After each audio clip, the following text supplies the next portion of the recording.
Hey, welcome to Uptime Logistics. I am your host, Doug Draper. Uptime Logistics is powered to you by Cap Logistics. Please visit them at caplogistics.com. But enough of that. We have an amazing show here today.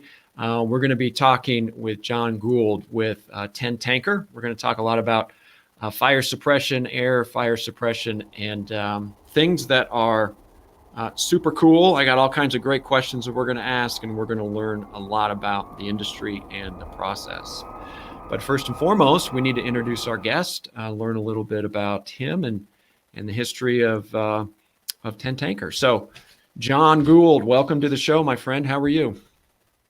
Good, Doug. Thanks for having me here. It's nice to be here with you. Yeah, for sure.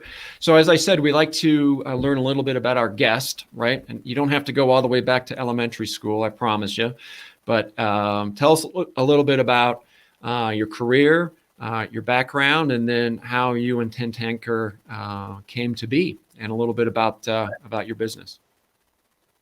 Sure. Well, I came to this business kind of through a different path than most people would. In college, started fighting forest fires up in Alaska, and got out of college, and I didn't see any reason to quit doing that. So I spent the first 25 years of my fire career as I was a ground firefighter, mostly as a smoke jumper. And in doing that, I was able to fight fires all over the West and not just Alaska. And then I had kids, and that lifestyle didn't really work out very well. So I started doing fire program management for the Department of Interior. And then I did that for the next 10 years, 12 years. And in that time, I had a lot of stints in Washington, D.C., and I met the 10 Tanker people. So when it came time for me to retire, they asked me if I'd come and work for them. And so here I am. I did business development for 10 Tanker for about 5 or 6 years, and then I've been the president and CEO of 10 Tanker for the last 4. So that's a little synopsis of my career. So lots of firefighting and a little bit of business at the end. Yeah. Well, it's a perfect combination, right? I mean, you have the street credibility to get out there and provide feedback and I don't know if it's E.F. Hutton type of comments, but people will listen when you have an opinion. So, hey, so let's just talk exactly what aerial firefighting is, right? We understand and get lots of pictures of the folks on the ground, and we see the tankers kind of zooming over. But what exactly is it, other beyond the obvious, and then maybe a little history of how things got started in aerial firefighting. Yeah, well, aerial firefighting, it's a pretty broad net. I think that, we at 10 Tanker think of it in terms of large air tankers flying over fires and dropping retardant to help the firefighters on the ground. But of course, it's all the helicopters you see out there, every different size of helicopter, single engine air tankers, scoopers, and then helitack crews, our aerial firefighters, smoke jumpers. So it's a very broad net, and we're just a small part of it here in the air tanker world. So I think that in terms of aerial firefighting, historically, it started out with airplanes dropping water in support of firefighters on the ground, and I think that that started back, I'm going to get my decades wrong, probably in the 40s in Region 1 of the Forest Service up in Montana. Helicopters came in shortly after that, but it's been progressing ever since then. I think that the aerial firefighting industry that most of us know, sort of came to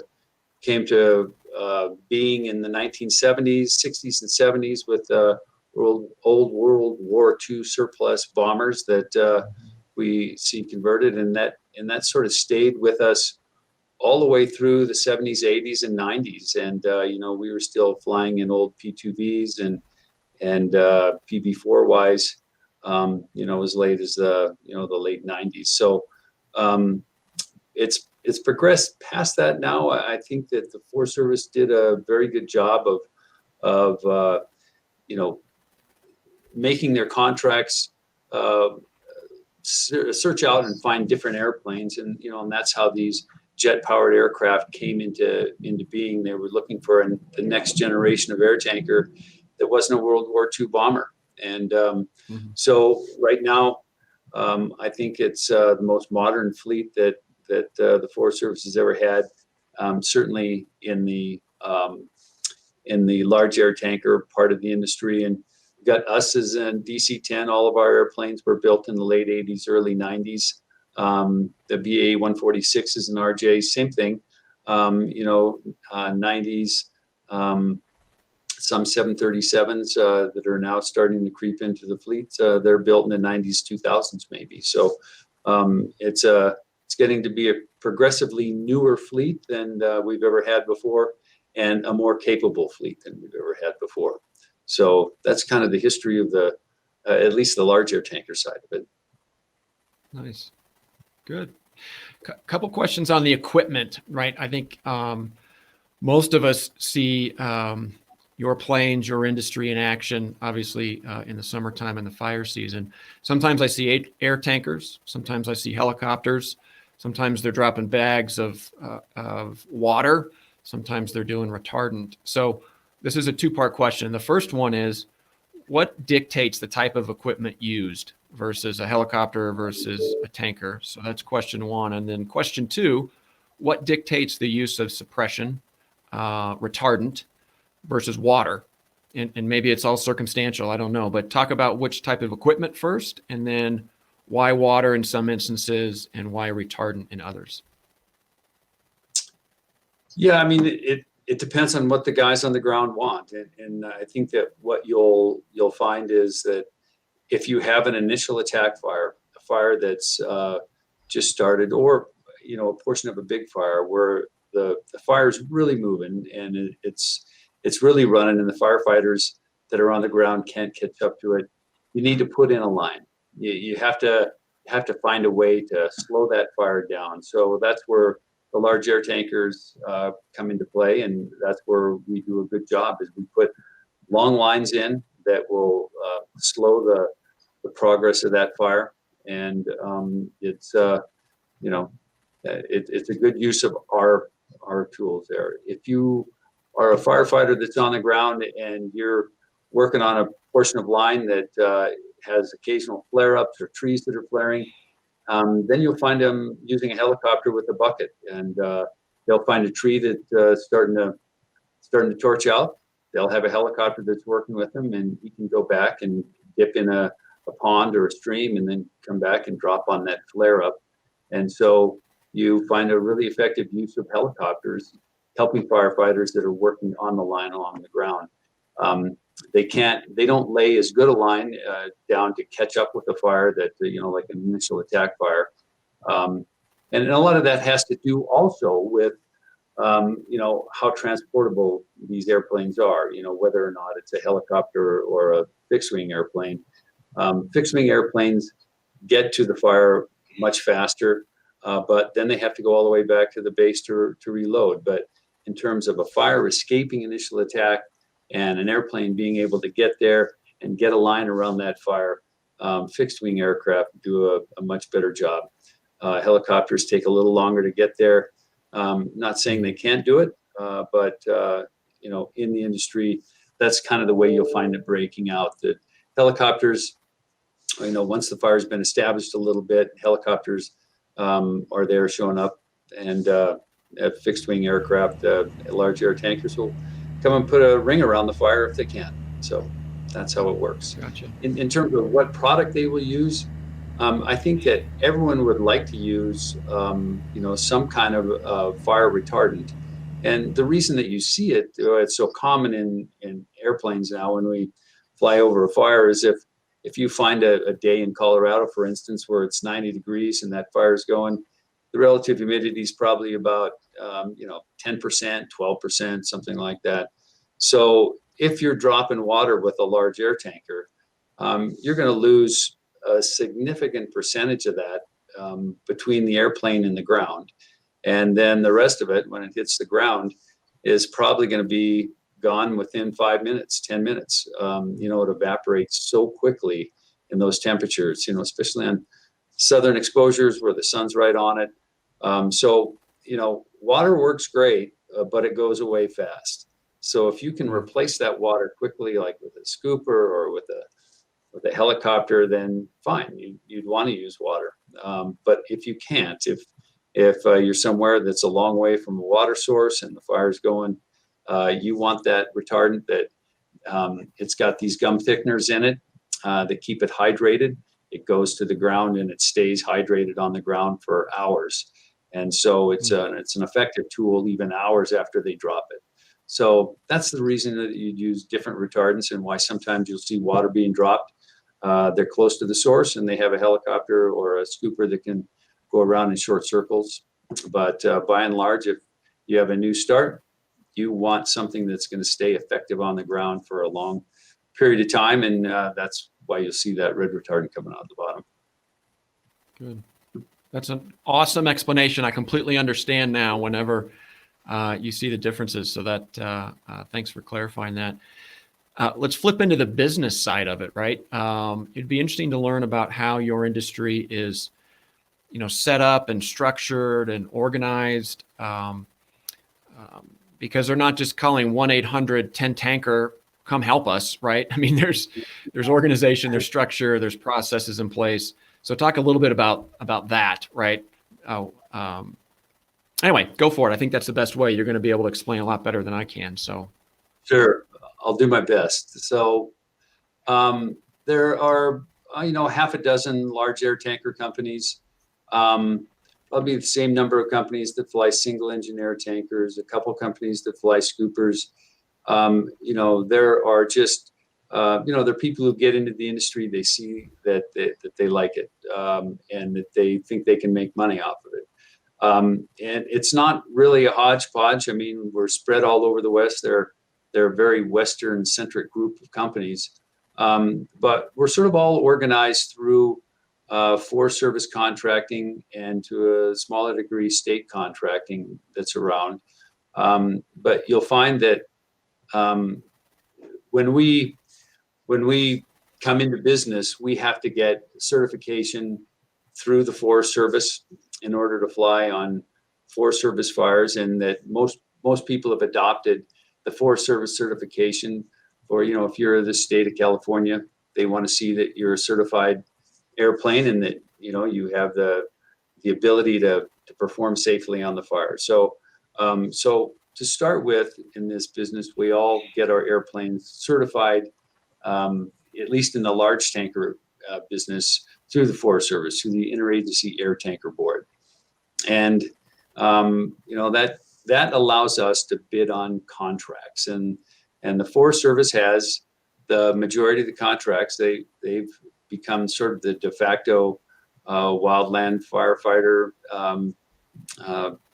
force for the United States. When there's a fire somewhere in the wilds, the Forest Service will be involved one way or the other, and that involvement goes beyond contracting, but also to the National Interagency Fire Center, where the Department of Interior, all the agencies that are there, work hand in hand with the Forest Service, and so they sort of do the directing of where we go. So, as a air tanker company, I get contracts with the U.S. Forest Service or with CAL FIRE, but let's stick with the Forest Service. I've got a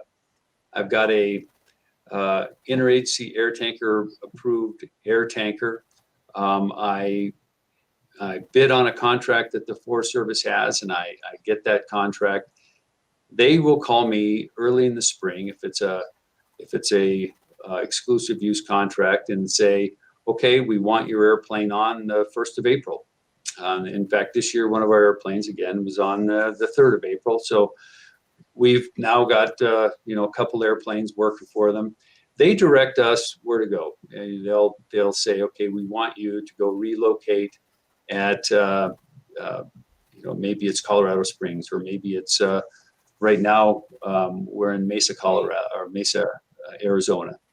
And So they usually put us in a place where they expect that they're going to get heavy fire activity in the spring. That's usually the Southwest, and then we sort of work up the Rocky Mountains and then over to the coastal states, as we work through the summer. So there's a pattern to it, but we are directed by the Forest Service where to go, and we work out of a number of air tanker bases. So right now we're in Mesa, Arizona, and there have been a number of fires down there, and we've been running back and forth between the fires in Mesa. And I think this next airplane that's going to come on will probably go down to Roswell, New Mexico. There's fires here in New Mexico, so we'll go hit those. And as more airplanes come on, they'll sort of spread across the West. So all, the business side of it, all those airplanes are directed by a coordination system that's in place throughout the West, actually throughout the United States. They're sort of directed by the main coordination system in Boise, Idaho, at the National Interagency Fire Center. So they call it the NIC, the National Interagency Coordination Center. Will tell us where to go, and they'll assign us to another coordination center in, right now it's in the Southwest, and it's here in Albuquerque, and they will direct us to go to Arizona or wherever. In Colorado, they have a coordination center in Denver that if we're assigned there, they will take us and tell us where to be in Colorado and which fires to go to. So there's a very highly functional system in place that tells us which fires to go to and which fires to drop on. And it gets the resources that are available probably to the highest priority fires. 90-95% of the time. It's those kind of things are never perfect, but I think they do. The system they put in place does a really good job. So now let's say that we're flying out of Colorado Springs and we have a fire somewhere on the Front Range that we're going to go drop on. How do we know where to go, and how do we, who directs us to drop on the fire? That's a question we get a lot. So we get the system gets a request for an air tanker. We'll get that sheet of paper that gives us a set of coordinates that we're supposed to fly to, and it tells us which airplanes are in the area, or if there are none, and we'll fly direct to this fire. And on every fire, there's a firefighter on the ground who has a request in for our air tankers, and they have a very good idea of what they want to do. And most of those firefighters on the ground are working with an air tactical group supervisor that is up in the air with them, and they're probably putting together a pretty good plan about how they want to attack this fire with the aviation resources that they have. So by the time we get there, that plan's usually in place, and there's a airplane that always flies in front of us. Actually, it's a fantastic safety issue for us that we have someone who knows the route that we're going to fly. As we're a big airplane and flying in large steep mountains. It's good to have someone who's flown the route before. They make sure that the entrance is good for us, that the run is in place, and that we have a good exit for our airplane. So we fly out to the fire. We team up with the lead plane who's been in contact with the ground, or the air tactical group supervisor. And it's a very deliberate process that we go through. We fly down onto a piece of line that's been identified, and they'll tell us what coverage level that they would like, and we'll drop it where they ask us to. And so the only magic in the whole thing is how well can your airplane drop. Some airplanes drop a really good line and some not so good. We happen to think that our DC-10s drop a really nice line, and so we'll get down on the fire and at 250 feet, and we fly very well downhill, and so we can get down into some bottom of some of these drainages that used to be harder with other airplanes. So we'll drop and that'll be it. So, and then it's a rinse and repeat. We drop on a fire, we'll go back and reload.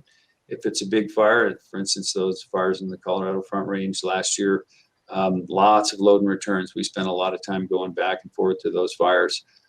So that's kind of how it works. It's a little different scenario for initial attack, but essentially the same thing happens. We'll go out, and if we do it right, a fire that's just started, we might get a ring around the whole thing, and they'll never call us back.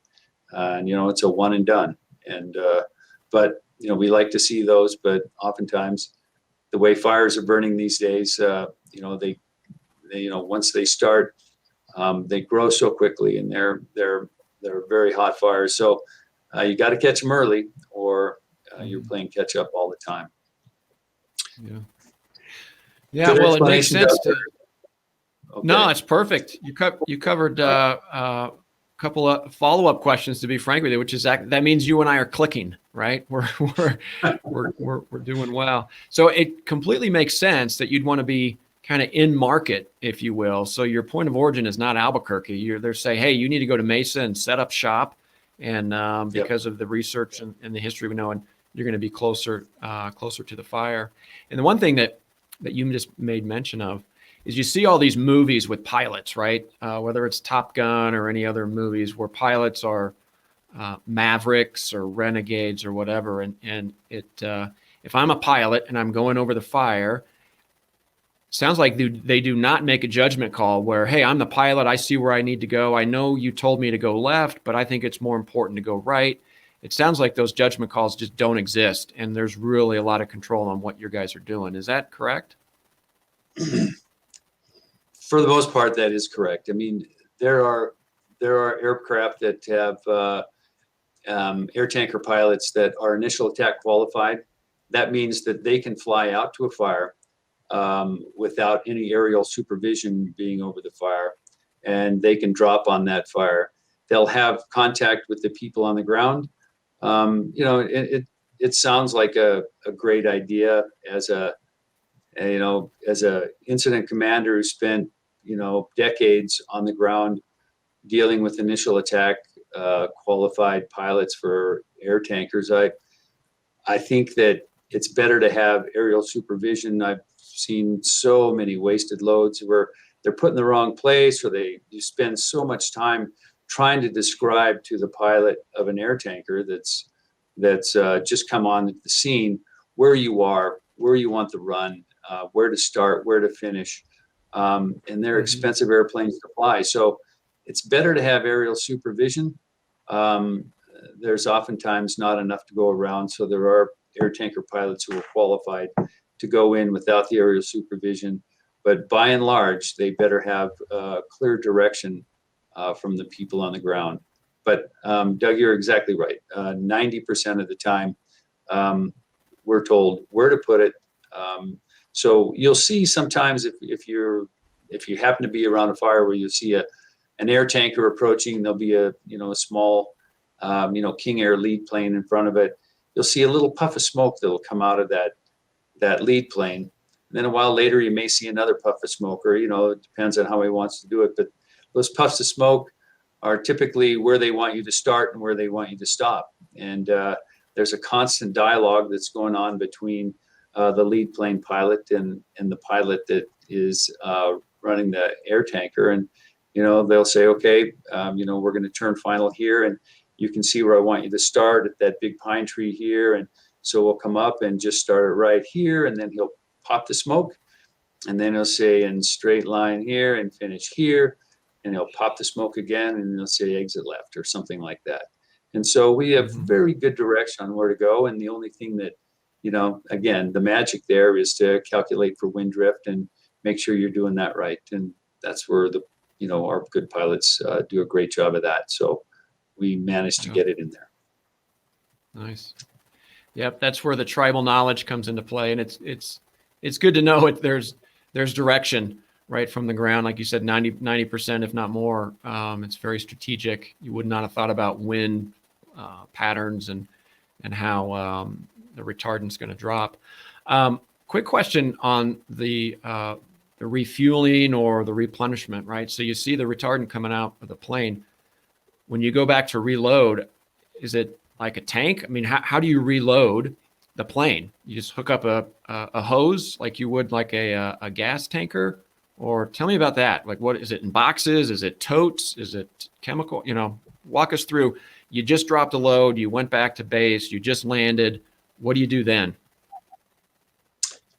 Yeah, so our airplanes will pull up to an air tanker base, and I always say Forest Service, but the state of Colorado has air tanker bases. The state of most states have an air tanker base or two, but for the most part, we will land at contract air tanker bases that are run by the Forest Service and a company called FOSCheck. Our Perimeter Solutions now is the name of the company. They have a system set up there. So when we pull in, they'll guide us in and stop us in a place, and it's kind of like a pit crew. I mean, all of a sudden, people will run out to the airplane, and they'll hook big hoses up to our tanks, and it's just a 3-inch fire hose and a 3-inch cam lock fitting. We have 3 of them that go at once on our airplanes, and each one's a little different, but they're all 3-inch cam lock fittings. And that pit crew will come out, and they'll start pumping retardant into that airplane at 500 gallons a minute, give or take a little bit. It depends on the plane and the base, but it goes in fast. And at the same time, if we need fuel, the fuel trucks come up, and they'll pump the fuel in for us. So for our pilots, they never get out of the airplane. Once their day starts on a long day, they take off and they land and they taxi in, and they never open the doors. We have our mechanics are there to help the crews get the stuff on. The fuelers come up, and it takes about 20 minutes, 25 minutes for a turnaround for a DC-10 if they're getting fuel. And a little bit less, they can fill the tanks, in 15. Sometimes it takes as much as 20 minutes to fill our 9,400 gallon tanks, and then we're ready to go again. So, so if you are at one of those air tanker bases, what you'll see is air tankers coming in and sort of pulling into, they call them the pits, and they'll pull into these pits. People work it real hard and get the guys in and out very quickly. And so if you're watching a fire that's burning, close to where you are, you'll see the same airplanes come back. The average turnaround time is about an hour. It's 20 minutes, 25 minutes out to the fire, 10 minutes over the fire, 25 minutes back, and then rinse and repeat. So that's how it works. Yeah. Nice. That's good to know. Being in Colorado, we've seen in my years living here, you see these fires and they're so devastating, and literally your heart just wrenches, and the plane comes and goes, and you're wondering, is that it? What happened? Where did they go? And so what you just outlined makes me feel really good, right? I mean, you guys are hustling, the guys in there, the pilot stays in the aircraft, and to flip it that quick, 20 to 25 minutes. Yeah, you guys are just doing everything you possibly can. So that's interesting to know the time involved. So let's flip just in the last few minutes that we have. I like to refer to it as like future trends, right? You talked a little bit at the beginning about how the industry got started, and a little bit about the different types of equipment and the different types of retardant or water. Fires aren't going away, and we all know in this geographic region they're getting hotter, more intense. What's coming down the pike, right? There's all kinds of technology we can throw at it, and I'm sure there's some cool things that are going on, whether it's an approach to manage a fire or whether it's a physical thing like a new piece of equipment or a new type of retardant. So fast forward over the next couple of years, what type of advancements in technology do you see related to air fire suppression? I think the big advancements that we're seeing now, helping the ICs on the ground, are certainly the aerial observation. I think that we know a lot more about the fires that are in place where the critical spots are, just because and we've been getting, excuse me, we've been getting infrared photography working on our fires for years and years, but now it's become very sophisticated. It's real time, and we have a lot more aircraft that are doing it. I think that's probably the biggest innovation. We're also seeing unmanned aerial vehicles that they're using on fires, but unfortunately, and maybe this is just a product of my age, but it's a very basic job fighting fires. You got to get people on the ground who are going to dig a trench to stop it, and they need stuff falling from the sky that's going to cool that fire down so they can get close enough to dig the trench and stop it. And so those basic facts, I don't think are going to change that much. There will be innovations in airplanes, safety of the airplanes, the amount that it can carry, smaller airplanes that can carry more. I think we're still years off from having, unmanned aerial vehicles that will carry retardant and drop it. I see that, in the helicopter world, they're getting there, but it's probably not anything that's going to happen in the next 5 years. I don't think we're going to see a lot of that out there, but I see that the trends are starting. They're beginning to do that work in a small scale. So yeah, innovation wise, I think it's going to be in unmanned vehicles and the observations that we get, better information makes for easier work for everybody on the other side. So those are the big changes that I see. Yeah. Well, it makes complete sense. A fire is a fire, and you have to put it out as quickly and as safely as you possibly can. And if you have the analytics and the data to know the exact spot, the best spot that is needed to drop the retardant, that's amazing. So rather than have more tankers, more retardant, more, it sounds like the technology is there to make it more specific and really drop the retardant here, and not just blast the forest with retardant. So that makes complete sense, and I would agree with you. You still need a human down there working it. You still need guidance from people, and the technology will help make that happen. So, yeah. Well, I'll tell you what. On Uptime today, we've been working and talking with John Gould with 10 Tanker.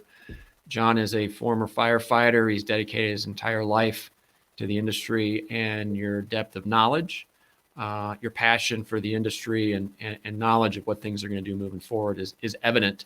So thanks for all that you do. Thanks for all that 10 Tanker does, and fingers crossed on a mellow, calm fire season, but we'll have to see. Okay. Thank you, Doug. So again, it's been a pleasure. Oh, of course. Yeah. And I'd like to thank everybody for joining us today on Uptime Logistics. It's powered by Cap Logistics, and you can find more information about the show in the description below. Don't forget to like and subscribe to the channel. And again, please visit caplogistics.com. John, you're a good man. Thanks for your time. Much appreciated. And we'll see you again next time on Uptime Logistics.